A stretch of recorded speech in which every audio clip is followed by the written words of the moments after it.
Wait a minute. Hold on one sec. I know the 49ers went out and restructured Jimmy Garoppolo's contract, okay? And he's the backup quarterback. Trey Lance is the future. Now, we know at some point we may be talking about who plays, who doesn't. But, JD, I mean, what are we really... Come on, this is... You got to give Trey Lance some time, right? So, like, in theory, what's the earliest you think the fans would say, I think Garoppolo should start for Trey Lance? What's the earliest? Come on. Well, the earliest he should say, I mean, it would be week 2 as far as should start, because Trey Lance is going to start week 1. But as far as maybe making a change at the quarterback position, I mean, to me, I could see a scenario where the 49ers are in Chicago week 1. Okay. Trey Lance throws a pick 6, struggles. They're down 17-3 to a Bears team that many believe is the worst team in the NFL. And at halftime of that game, the question is, does Kyle Shanahan go to Jimmy Garoppolo right now? So halftime of the first game. So I answered specifically because you said start. Sure. So that answer would be week 2.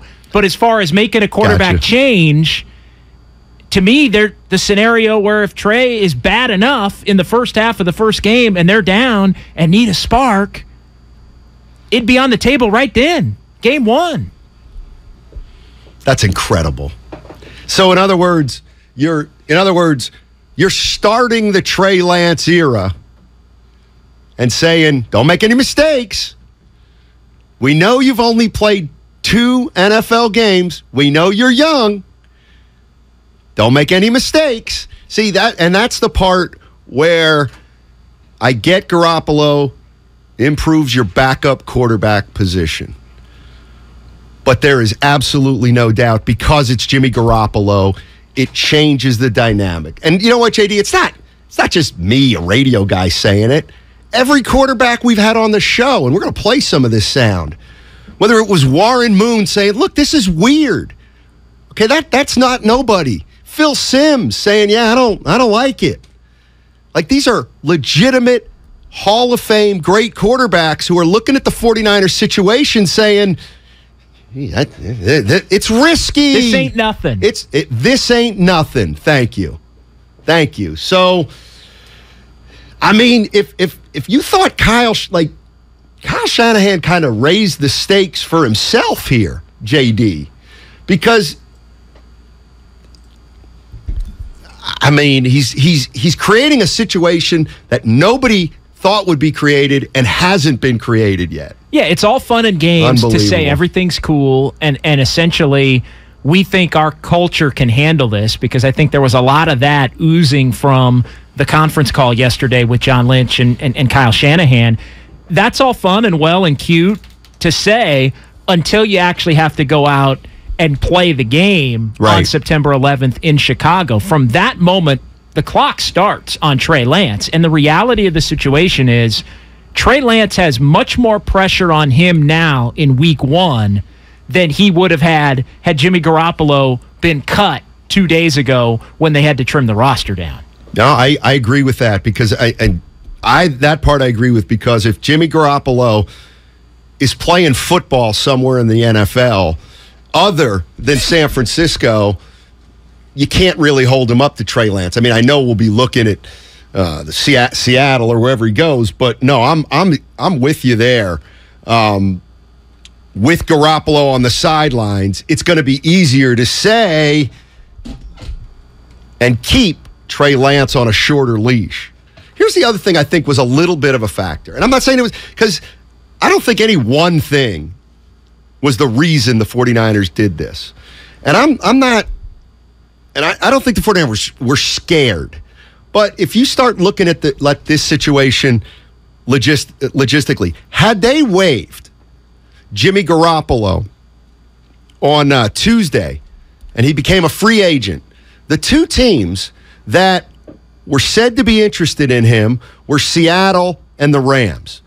Now, I'm not saying the 49ers were scared of that, but look, the bottom line from a practical standpoint is if Seattle were to get Jimmy Garoppolo, They'd be a little better, and you know what? Maybe they beat you one time. And for the Rams, if the Rams get Garoppolo, that means Stafford could get hurt, and they still are going to be pretty darn good.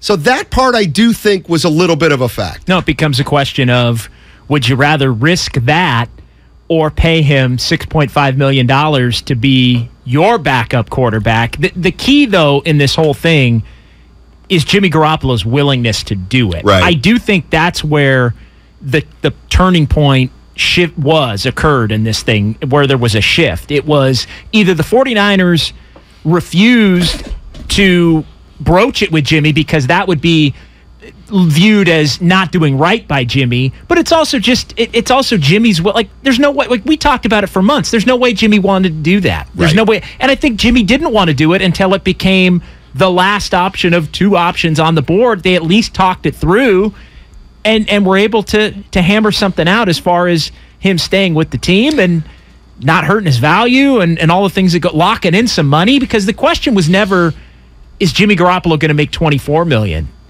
The question was, if I'm Jimmy Garoppolo, am I going to make zero? Right. Or what can I recoup of that $24 million? 6.5 to be the backup in San Francisco, as opposed to, well, here's the other thing. And quietly, we've heard the number, but we don't know what it's going to take to get there, that he's got $10 million in incentives. So Jimmy Garoppolo may be looking at those incentives that we haven't seen. He also may know Trey Lance ain't that good, and we got to win. Like, I'm going to play 8 games this year, which means I'm going to hit $13 million. And the incentives play both ways for Garoppolo in terms of if he gets the job here, but it also plays if he gets traded week 8, because the only way he would get traded week 8 would be if there's an injury, and obviously the 49ers are willing to part with him, but an injury in another place, which means Garoppolo would be going somewhere where he's going to play, in all likelihood, the remainder of the season at that point, which means he gets to hit those incentives on the back end of the schedule with his new team. 510, it's a win-win for the Niners. Can you say that definitively? It's I guess that's the part that I struggle with. You can't say it's a win-win when you can. No, you can't, because it may work, but it's not a win-win, because I got great quarterbacks who played the game telling me they're in a weird situation. It's weird. It's strange. So there is a risk if it's a one-of-a-kind situation. It's a win-win, though, for the Niners if either Trey Lance is so good that it doesn't matter, they don't have to play Jimmy Garoppolo. I agree with Kyle's statement and the changeover as far as that's concerned. It's also a win-win if Trey Lance either needs to be replaced or gets hurt, and Garoppolo comes in and they are able to function and win at the level that they've been able to win with Garoppolo. You, in essence, don't lose anything, right? But the only way there's an added component to that, Steiny. If it's not just that alone, it's Trey Lance's ability to handle and not have his career derailed in any way by the fact that Jimmy Garoppolo is taking over, especially if Garoppolo is taking over because of ineffective play by Trey Lance. So it's a win-win if all of those things happen. Right. No doubt about it. I mean, it's risky. How can you be a football fan and not acknowledge that it is at least risky? Come on. We've all seen quarterback controversies brew out of nowhere, and this one we can see it coming.